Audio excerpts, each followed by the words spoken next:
Welcome to the People Profit Podcast, where we break down the leadership that aligns people and strategy for lasting organizational impact. I'm Sandra Coker, CEO of Human Power Solutions and the author of the book People Profit. And today we're tackling servant leadership in hypergrowth. And I love servant leadership. So we're going to talk about how shifting from compliance to commitment builds accountability, high-performing teams that scale through M&A, funding rounds, and rapid change. Our guest today is Kurt Uhlir. Did I say that right? Kurt Uhlir. Kurt Uhlir. You are the Chief Marketing Officer at Easy Home Search, a growth operator and company builder who's led through over 60 corporate transactions. Known for designing integrated growth engines that unite marketing, product, sales, and people strategies, Kurt is a sought-after keynote speaker on servant leadership and creating cultures where accountability and trust fuel execution. These are all music to my ears, everybody. He's helped scale companies across industries, focusing on long-term productivity that lets leaders win at home and at work. Kurt, welcome. Thank you so much. I can't wait to hear your take on people first scaling. Hey, thank you for having me. Yeah, awesome. So for our listeners, if Kurt's framework shifts how you view team commitment, please hit the like, follow, share, and subscribe button to this podcast. Your engagement powers more of these growth-focused talks. Let's dive in. You ready to go? Yep. All right, sweet. Okay, so your journey from Division One athletics to high output roles in fast scaling companies, is really inspiring. So can you walk us through that evolution, where you were for college and then where you are now? Yeah, I'd started with business actually before then. I mean, if I had a different high school guidance counselor, I might still be running a lawn care business, doing seven figures. I just say that because like when I was 14, I had to form two LLCs, one with my brother and another one because I had 12 employees starting on January 1st of that year. And so I was always really good at sales and scaling things. I just didn't realize it necessarily at that point. But needless to say, I went to Vanderbilt. I was an athlete, and to your point, at in three different Division One sports.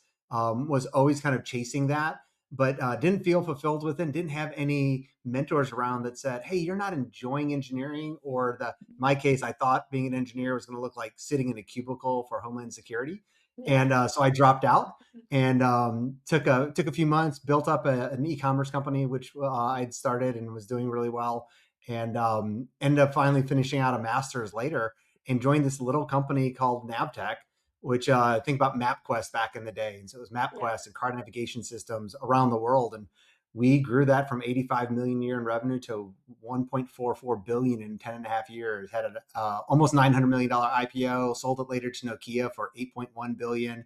And so it was like a masterclass of everything because mapping was such a core for everything at that point. We were at the center of like 11 different industries. And so I would walk out of a meeting with Siemens VDO into a meeting with like UPS Logistics, into an innovation team that I was leading, selling to Microsoft video games.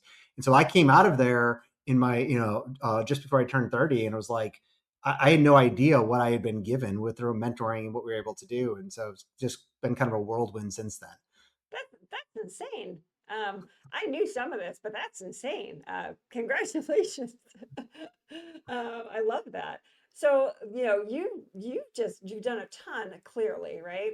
You've navigated a lot of different transactions. Can we talk about what like specific challenge is happens when you kind of do an M&A transaction and when you're working with these bigger companies? Talk a little bit about what those challenges are.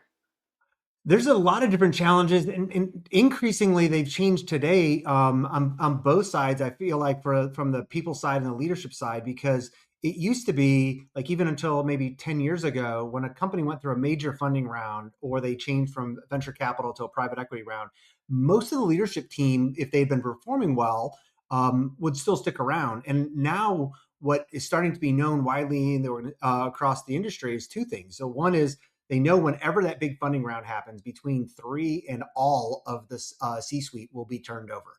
And so, because of that, this high performing leaders are acting very differently when they're in their roles. And so, because they know, like, I'm going to do everything that needs to be to get the company to that next major valuation, and I'm going to lose my job because of it. And so, Mm. there's that risk aversion on their side. And on the other side, especially like, well, let's just say marketing, for example, we see all these stats that say like, hey, the average tenure of a CMO at a growth stage PE-backed company is 18 months. Well, what happens is both compensation gets tied to that, but Yeah. then both sides, the CEO and the board are stepping in and saying, well, this person, he or she are probably only going to last for 18 months. And then if that, and on the other side, the people are stepping in and they're not trying to go and win. Like there's only thing I can ever do is try to go win and beat everybody else. But most people are going in for pure protection of that compensation and saying, well, Mhm. maybe instead of 18 months, I can stretch it out. So I'm on my equity vest like 24 months. And because of that risk aversion on both sides, nobody's having transparent conversation and growth just gets squelched. Wow. That sounds intense and it sounds not fun.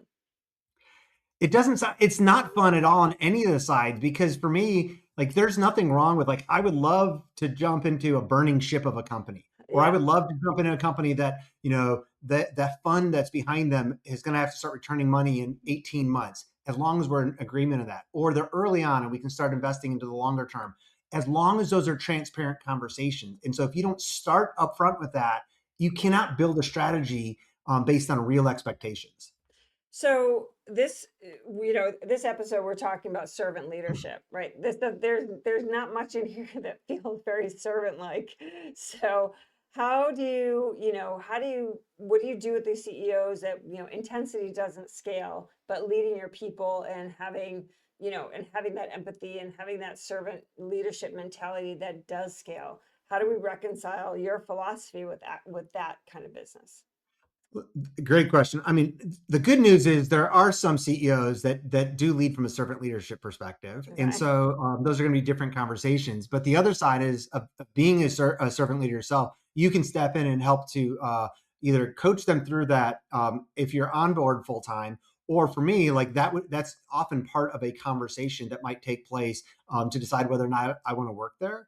Yeah. Or what I've done more recently is like earlier, I guess end of last year, I did a consulting job with a venture capital group that literally had me come in, and all they want to do is say, "Hey, teach us why we're hiring the wrong senior leaders." And so they were seeing that quick turnover, and as part of that, they wanted to make sure, like it was in my contract that they could not hire me, or a no portfolio company could hire me for a long period of time for it, because they didn't want me to put myself into a job, because they were realizing something was different. And so there are shifts that are happening there.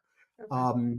But I think like there is always that case we have, no matter what leadership style you're in, of hey, you do have to lead up, and depending on who your boss is, in my case, who the CEO would be, like she or he may have a very different personality than I do, so I need to learn that and I need to respond accordingly with that. And so servant leadership actually works very well for those kind of conversations to help coax out what's really going on. But in the interview process, like there's most CEOs are not used to a CMO candidate asking for, hey, I need to know where in the funding window, the return on capital window, your investors are at. But those are the conversations that should be taking place. Yeah, yeah, absolutely.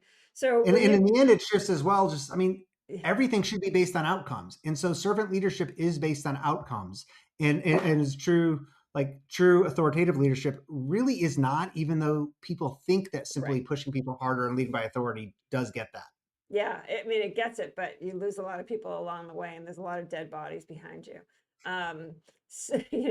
So, you coach hundreds of CEOs, 100+ million-dollar companies. How has that refined your view that blending accountability and trust are essential for long-term wins, both at work and at home? Yeah, I mean, yeah, you're right. I personally, I mean, I've not always led this way. So I had that wake of destruction of people behind me, where when Hmm. I've looked back, I lost many of my highest performers, or we lost the resilience in our team that did come out later. And so Yeah, there are cases where you do have to triage, and that's the only thing that matters. And it is do exactly what I say the way that I say it.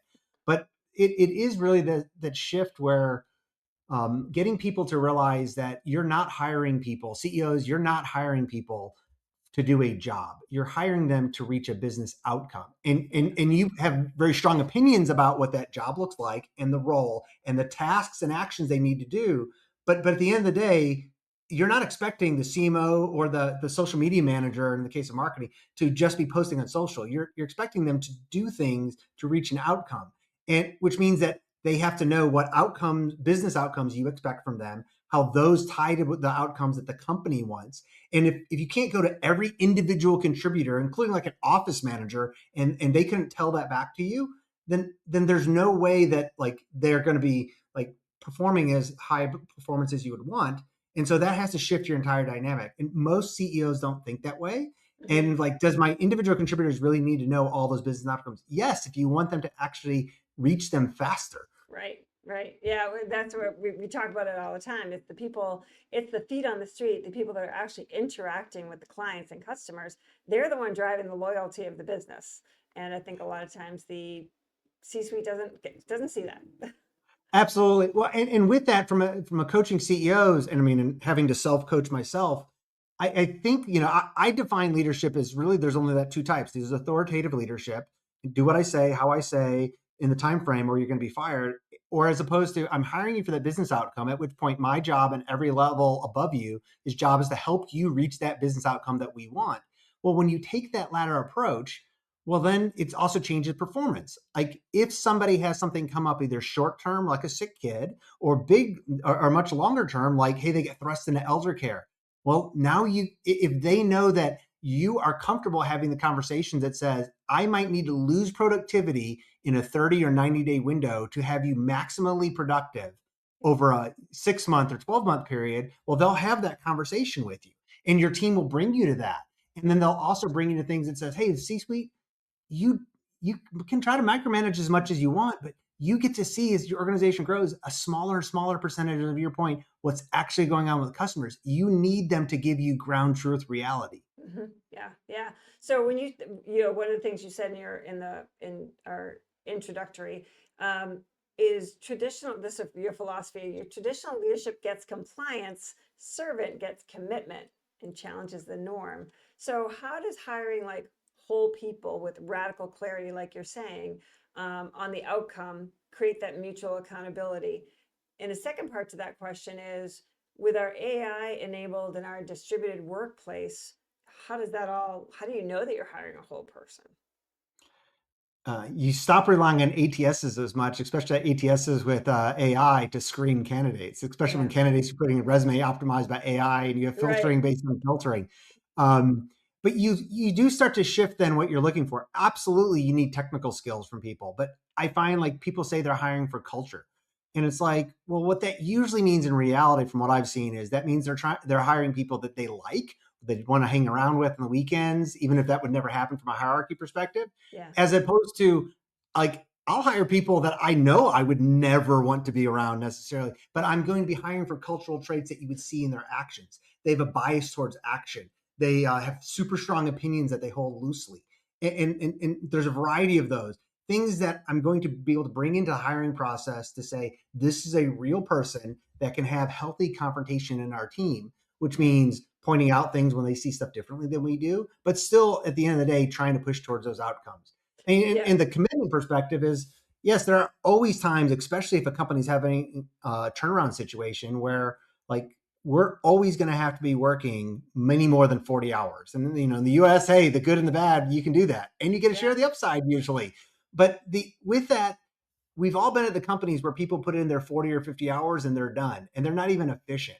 The Right. commitment side says on the other side, I know that like if I got thrust into elder care, you all are still not just going to fire me. You're going to have a conversation about what does that look like. And, Yep. and then therefore people show up differently. Not just are they working on Saturdays because they maybe they have to and that's their assigned time. They're doing it because they want to. They know that that, hey, they have a kid and that they might want to pick up from school at 3 o'clock in the afternoons, and the distributed and remote actually makes that easier to do. Hmm. Yeah, it's very true. um it's so key because I think so the humanity's been lost a little bit with this AI, and really taking a look and asking those questions, hiring for personality, skill as well for sure. But I think fit is so key because you can bring the wrong person in and there goes everything. So when you think about executive communication, when you think about like how the company's being talked to, are there language shifts or misalignments that are commonplace with executives when they communicate, and what's some ways that they can kind of shift that language? Yeah, great question.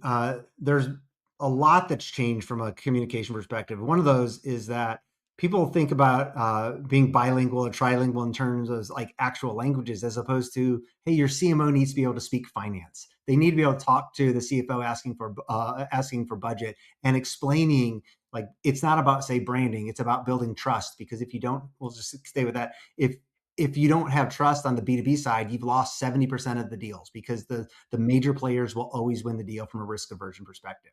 Well, Right. that's speaking to a CFO in terms that he or she understands, which is risk aversion and investment of capital, as opposed to brand building. No CFO knows what brand building is, nor do they care. Yep. Um, and so that's part of it. The other side is very much, and I think this is where I like the people first thing, is like I bring in an assessment called Berkman. Not everybody likes it or something else, but it's not a personality thing. It's not like Myers-Briggs, and it's not like DISC. Yep. But it's across different things about how do people show up, and it gives everybody common language to say, like, hey, we just had a really difficult conversation. I pulled this up, and it feels like you're stressed in XYZ area. You're showing up like this. And that type of wording is not something most of us have at home anymore. And so Right. I do think that a lot of times the companies and the people teams get to help bring in that common language at companies so that we can have healthy confrontation without just saying, well, you're fired. I mean, that's what happens more nowadays, more and more and more. Yeah. And um, so that, I mean, that's part of it. The other big thing is, and more so now as companies grow, is like from a language perspective, everybody wants to have pure attribution. What result led to what action? Yeah. And especially in terms of AI, that's actually going more and more to the side. In the case of marketing, at one level, say you look at things that says search engine optimization and organic traffic from Google and search engines is tanking. On the Right. other hand, and so what's getting credit is pay per click. But it's not that Hmm. pay per click is actually truly better now. It's just Google's really good. They make $1 trillion on getting credit for people that were going to sign anyway. So all the brand building, all the content stuff is taking place in large language models. And Right. so you have to be able to shift how you do attribution in that case. And this applies for product and legal and everything else, and say, look, what we want to know is we're investing money here and we're getting what money out the other side, which means you have to shift with AI across any industry now and functional role, how you get that information from an engineering perspective. May not be hiring software code Right. writers anymore, but you're hiring all systems architects because they all have AI robots that are writing 90% of their code. But Yeah, that's it's okay. so so true. It They can still is. talk about it. Yeah, yeah. And but what could be missing here with this AI driven model and with everything going on is emotional intelligence, and that's one of the things that you talk about as well. So when you're thinking about the executives out there, how do you say to the executives, listen, we've got all this data, we've got all of this, but you've got to be able to pair these high standards that you have and this outcome growth that you want with listening and fostering psychological safety without dropping accountability, right? So how do you help them with that? What are the tips? A couple things come to mind. One of them is, especially at the leadership level, senior leadership level, and even the level below them, you have to fundamentally change who you're hiring. No Mm, longer can you have a C-suite or EVP, SVP level that's just doing strategy and kind of people management. Like in the terms of marketing nowadays, there's no way that a marketer at $100 million SaaS company can actually run a team effectively for more than like 30 days without mhm. actually using AI on a daily basis. Like I spend probably 6 to 8 hours a day in models myself trying to mad scientist stuff. And Yeah. so it used to be, I mean, this is increasingly happening in the case of like with marketing automation, but it's like now you need a CMO that is spending, maybe they're setting up to run operations. They have an operations person underneath them running the blocking and tackling things that they know that work. And they're spending 85% of their time perhaps with one other or two other people mad scientisting how they'll put some other major part of the marketing team out of work or redeploy those. Same thing with the product officer, same thing with CTOs, I know general counsels at large companies that are doing the same thing. They've brought in somebody else underneath them operations wise, and the best performers, they're actively trying every single tool. So they're also not just shifting their teams back and forth. CEOs are not used to hiring practitioners in senior Right. roles like that anymore. But now, if the person is not a practitioner, you should not be bringing them into a growth stage company. So fascinating. Can I circle back for a minute? Yeah. So you said that you weren't a servant leader and that you had the dead bodies behind you. And I'm sorry for the phrase, but that's just my Bostonian in me. Can you talk about what you were like and what made you, what, what built your transformation? I was very much that authoritative leader. Okay. I mean, I thought growing up as well. I was thrust in leadership roles early on, and I had this that belief that said you had to be the smartest person in the room, Mm. or you had to act like you were the smartest person in the room. So many times I was correct, and what also has hurt my career was being correct, but making my boss look bad in front of the board. At which Yeah. point, like it is so like with that, we walked out of a board meeting early in my career, and I was told you can never be fired because of who you are and what you do at this company, but you will never have a position title increase while you're here. I made insane money when we went public, and I Ah, kept the same title for 7 years. I was number three in a public company. wow. Um, Okay. Okay. but so that's both how you show up from emotional intelligence. So that was part of my whoa. You need to not just be correct. You need to make sure that you're respecting people. But Yeah. from an authoritative leader, even when I was correct, I did not care. I never would have been the person that asked anything about what was going on at home. You could have lost your spouse the day before, and if you showed up to work, I'd have Yeah. been like, "You're 15 minutes late." Like nobody would have thought to even have told me that. They may have taken PTO, but they would not have shared that information with me. I thought then if I walked into the office or the floor and you were crying, you were a bad employee. If everybody was crying, I dialed it up to 11 on the intensity and I needed to come back to a 9 or a 10. When it's like Oh, even most teams can't run at a 9 or a 10 yeah. continually. And Yeah. but it's like so I was a 28-year-old with, with people, 30 years older than me working for me and that would cry in the office. And Okay. so we did some massive things. And so that was a lot of the shift. I did end up having a time in my early 30s where three major life things all happened at once. Okay. Only one of them was related to work. I had lost $100 million deal at work that I was the closer on. And in my mind, that blackballed me. My first step up to that really big leagues. And I, I did not realize, well, no, often you don't win the first time in those really big contracts. And so you'll get it in the second or third year, which we did get. We did sign, that was Samsung. We signed them a couple years later. But, and then I had two major life events happen and nobody in my life cared. And so like, including like, I called my mom of all things and my mom who she was the type of person that defends anybody in the family, no matter how wrong that person was. Yeah. And she was like, I was like, why don't people care? And she's like, well, it's because you're an asshole. What, like, what do you mean? And she's like, you're an asshole. And I was like, first of all, I'm floored because my mom never would have said anything negative like that to me. And then I am like, well, why did you not tell me that before? She said, no, you never would have listened before. It sounds like you'll listen now. Wow. Gotta love moms. Gotta love Yeah. them, So when you made that so I'm gonna go down this rabbit hole because I'm so curious. So when you made that shift, you were 28, 29 years old ish? Yeah. Yeah. What how did you make the shift and how did people respond to that? Was it like what's happening with like one day you walk in, you're like, "How you doing today?" And they're like, "Who are you?" Is that how it all happened? It looking back retroactively and talking with people afterwards, that was the reality of people. No, people did not know how to respond. Like there were Okay. meetings on my teams and teams underneath people that were reported to me where like, how do we work with Kurt now? We don't understand what's going on. I Mhm. had no idea any of that was going on. I had life turmoil that went on for about 6 months. Yeah. And while I was still at work, I wasn't necessarily at work, but my Yeah. team ran functional enough and I had more than enough of a wave of momentum. I was promoted twice from a comp perspective in that short time period, even though I was barely showing up. Part of that was me figuring out both what I had done wrong, why people didn't care, and then looking back at all of these super high performers that had left before, and then finding out more things that happened in their personal life, or they went to other companies and now had become successful and successful and successful. And I'm like, well, I would have liked that person on my team. And starting to reevaluate then, oh, leadership, people make it way too complicated. I have no Mhm. idea how many leadership books I read. And I was like, Mhm. no, it's really just these two styles and I literally started writing out a business case for servant leadership. I love that. I love that. So this podcast, we really like to talk to the younger leaders coming up, which is why I really wanted to dive into that because, I know that I'm a Gen Xer, my generation, and I say it almost every podcast, right, Miss Emmy? We're not the nicest leaders. We're very like, get it done, buckle up, buttercup, and I tend to be that way unless I'm checking myself. So this podcast is really toward the younger generation. Don't whatever example you're seeing is not actually the way to go. So, what advice would you give?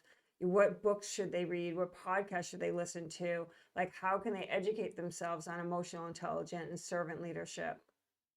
Emotional intelligence, there's a fair number of books on. I think there is this tendency now where we do have to like avoid like kind of toxic empathy, where like we Yeah. we are a company and there's too much I can identify with people. But for me, emotional intelligence is making sure that I'm aware of the impact on other people. And Mm, so that and if you can do that, that's the skill level you need, and then you need to practice that. As far as like books on servant leadership, there are very few. Like the only one I really like that I recommend to people is Cheryl Bachelder has a book on Dare to Serve, as she was the turnaround CEO for Popeye's Louisiana Kitchen. And I say that is there are like 75 books on servant leadership, but the problem is they all approach it either from a pure religious perspective or a pure moral perspective. And mm, while I am a devout Christian, that's not what drives my servant leadership. And so I see people that they read these books and they're like, yeah, but I can watch them go, but I want to make money at our company. And yeah. like, maybe I do want to treat people that way, but I want to make money and I don't think I can make money. Cheryl's book actually points out the how you identify, what you show up to serve, what does that actually look like to make really tough decisions when the company was going to go bankrupt, instead became immaculately successful. She has the only business book that really walks through a lot of that why. Love it. Love it. Well, you should read my book because it's all focused on servant leadership for the profitability of the company. So that's a shameless Okay. plug. But let's talk about self leadership. So, self leadership through servant principles empowers everything, I think, for everybody, right?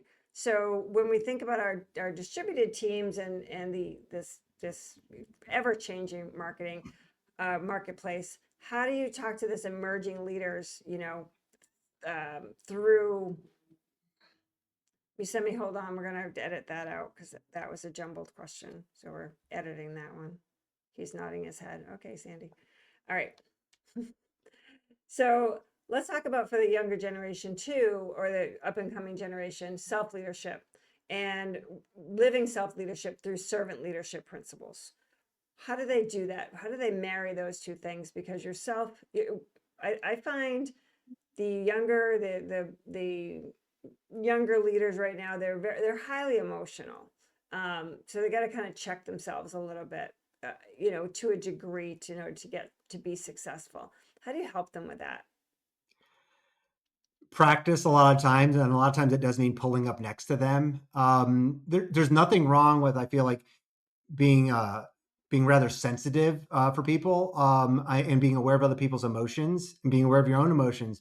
But you have to choose to figure out, how am I actually feeling, and knowing that before you can choose to act. I have a 6.5-year old right now. I can't actually ask him when he gets upset how he feels, because he has not first learned to say. And if I slow him down, he'll go, when he's angry, he actually feels it in his belly.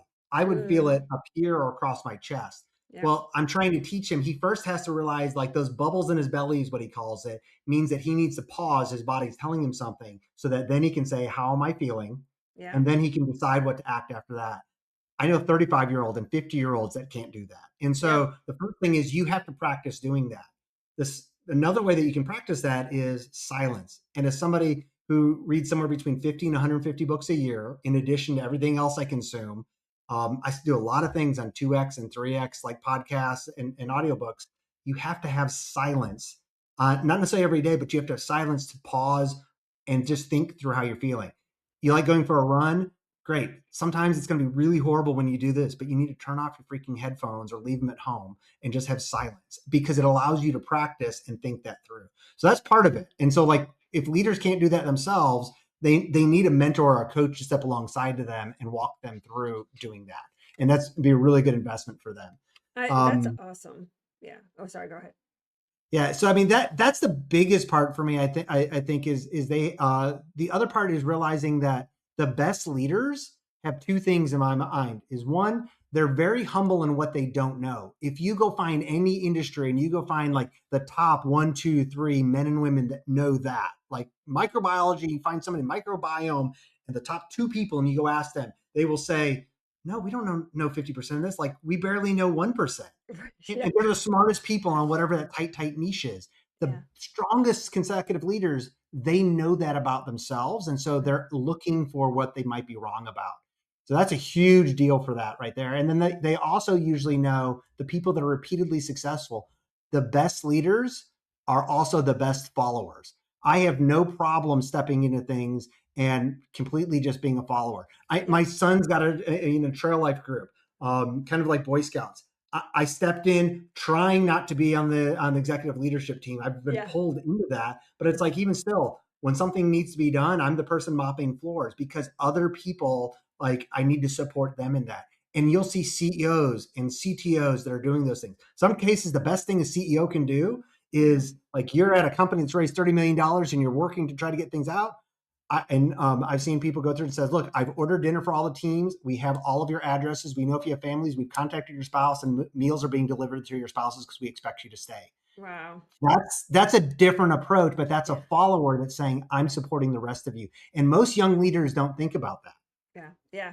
So for the leaders listening, can you kind of outline like a plan on how they can audit their alignment, like audit themselves and shift to more of that servant leader mentality? So how would they do a little bit of that silence, self-evaluation? What questions would they ask themselves and how, yeah, what questions would they ask themselves? Well, most people are going to start asking in servant leadership. They're going to ask, am I nice and do people like me? And those are Yeah. not the appropriate questions at all from a servant leadership perspective. Okay. To your point, being direct and being transparent and harsh has nothing to do, or being soft and lovable has nothing to do with being a servant leader. Instead, do your teams, if somebody stepped into your team and asked, do they know what outcomes people want that you and the company wants from their individual role? And how that ties to the company. If another leader stepped in and couldn't get an answer that you'd go, yeah, that's correct. You're not a Mm, servant leader. You have not actually implemented that, which means you need to pause and go back and write down a plan to start going back and retraining to every member of your team what business outcomes you're wanting from them and explaining to them why you're wanting to do that. Another way to do that from a self audit perspective, and I do this today in my one on ones with my team. The last bullet point that I have always is, what could I be wrong about, or do you have a gut feel about something that the rest of us are missing on leadership, or anyone is missing that I should know about? I'm not asking for data. I'm not asking for a full thought. The only questions you can respond back are inquisitive curiosity questions, never defensive questions. mhm, But you're starting to come back to your team when you're gathering information, but you're also then you're starting to train them that says, no, we actually do believe what's on the website. And then the third part of that framework is when you find out things that you've been wrong about, especially, or the whole company has, to your point about like before about being transparent, you need to make those public across the whole team, and it mhm, will suck even when you're really used to it. But you need to go through and explain, hey, I was wrong about this. I had a bad interaction. Because that's the third part about being a servant leader is it people have PTSD from bad bosses before. right. And so no matter what you say, unless they see you showing up saying, I believe in healthy confrontation, I want you to push back on things. I want you to point out when I've not been acting right or somebody else on the team, unless they're actually seeing you show up and say stuff and give examples of that in reality, Yeah. people still will not believe you. Wow. And I'm riveted. I could listen to you all day. This has been great. I have a segment here that is quick rapid fire. Just a couple of questions that I want you to just not think about and just answer the questions quickly. Yeah, Are you up for that? sure. All right, great. All right. So what is one daily practice for humble strength? I ask myself what I'm wrong about today, both at work and then when I brush my teeth, and at night, I ask myself what I'm wrong about in my relationship with my wife or kids. Love it, love it. If every team mastered one servant element, what should it be? How could you how could you show up to help your team, like individuals? Like you may not be able to do it for everybody, but what's one thing, person that you could help today on your team accomplish things? Okay. All right. And what was your favorite keynote speech? Probably almost anything from Gary Vaynerchuk. Okay. Nice. Nice. That's awesome. Awesome. So in one sentence, what's a leadership shift that you hope you inspired leaders to make today? Uh, a good leader is always a good follower first. Okay. I do love that. That's a good one. I hadn't heard that before, but I love that actually. It falls underneath my thought is my ultimate job, yes, to serve the company, but it's to make my boss successful. And Yeah. so no matter what level I'm at. And so like, how do I help them be successful? So talk a little bit about your business, what you do, how you help people. What's your gig, Kurt? So I work for a kind of Zillow group competitor called Easy Home Search. EZ is in zebra, a home search, and so we're the only privacy first, privacy focused real estate platform. And so we actually bring the service part to that. And nobody realizes that everywhere else they get sold their contact information and budget when you're buying that $750,000 house. That gets sold for $1,000 on average by most other platforms. And so we take a very different approach to that, and we have a variety of technology subsidiaries as well. And so that's my day job. I usually have 1 to 2 slots I have for CEOs or CMOs that I'm coaching about how to be more effective leaders. I love that. Awesome. Well, thanks everyone. So we're wrapping up another People Profit podcast. If Kurt's servant leadership strategies aligned with your goals, please like, follow, share, and subscribe. And please tag a leader that's scaling up right now. Kurt, can you tell our audience how to connect with you for keynotes or even coaching? My personal website, Kurt Uhlir, UHLIR.com. And there is like a 4-hour read on the business case for servant leadership there. Oh, okay, good. That's great. So awesome. So, guys, reach out today. Kurt, thank you so much for being on the podcast. I truly appreciate your time and all of your insights, and I loved your energy today. So, thank you so much. Yeah, thank you for welcoming me to your audience. Yeah, thank you. So, leaders, remember commitment scales success. I'm Sandra Coker. See you next time.